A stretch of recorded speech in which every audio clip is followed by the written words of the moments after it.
I'm Eric from Mann Lake, and welcome to the November edition of the Western States Beekeeper Buzz. Today, obviously, we're going to talk about what we should be doing in our hives in the month of November. And the reality is, if we've done everything that we need to do in August, September, October, there's really not a lot of stuff we should be doing in the hive in November. So it's important to fight the urge. As beekeepers, we want to get in these hives all the time. We want to see what's going on.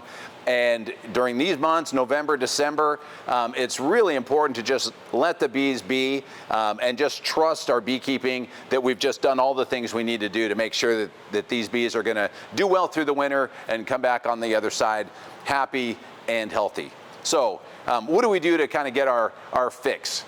You know, we love beekeeping and we want to be doing something, you know, all the time. So there's a couple things. One, we need to be already thinking about our splits coming up after the first of the year. So this is a good time to be assembling boxes, painting boxes, assembling frames, and just getting all of our equipment ready for split time in a few months. The other thing that we need to be thinking about is, you know, we've obviously pulled our honey supers off. What have we done with those honey supers and the frames that are in them?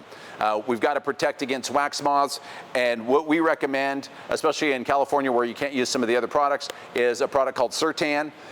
This is a product that you just mix with water. You're mixing 19 parts water to 1 part Surtan, and you just put this in a spray bottle, and all you're doing is just spraying both sides of the frame foundation, and then we want to store this in the boxes. And then either wrap them or cover them or just keep them somewhere enclosed. And what that's going to do is, when it's time to use these again next year, we're going to have wax moth free frames. So super important just to take care of our equipment and make sure that it's ready for the following year. The other thing that you know, is kind of fun during this time of year is, you know, we've got the holidays. We've got Thanksgiving coming up. We've got Christmas coming up. And there's very few things for a beekeeper that are more fun to give to our family and our friends and our neighbors than the bounty from our hives. So, you know, what do we get from our hives that we can give away? Well, honey for sure. Everybody likes getting honey. So this is a great time to do some bottling and do some labeling and get ready to give some great Christmas gifts. The other thing that's a little bit less common than people making, you know, jars filled with honey is, you know, some of the more crafty stuff like candles. So, you know, there's a lot of holiday themed candles that you can make. You know, we've got turkeys and Christmas trees and all kinds of stuff.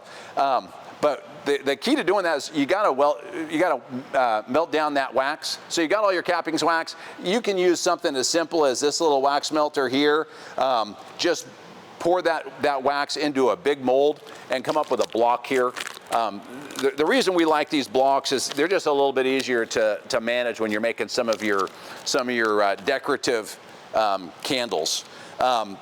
Outside of that, for some of you guys that have not kept bees in the past, but you're watching these YouTube videos and you're thinking about getting into this hobby, number one, let me encourage you to do it. It is a fascinating hobby. It's a lot of fun. It's something you can do with your family. And you just get a lot out of it. So a lot of enjoyment. If that's you, I'll give you a couple things. Number one, find yourself a bee club. Find yourself a mentor in that bee club and really just start learning about beekeeping and just how to be a good beekeeper. The other thing we want to do if you're going to get into beekeeping is this is the time of year to start scouting around where you're going to keep your bees and getting the equipment necessary. So, you know, that would be a suit, a smoker, a bee brush, your hive, a hive stand, you know, all the essentials that you're going to need to create a home for your bees. The other thing you want to do is start thinking about where you're going to get your bees. This is the time of year when you know, vendors start selling package bees and nooks.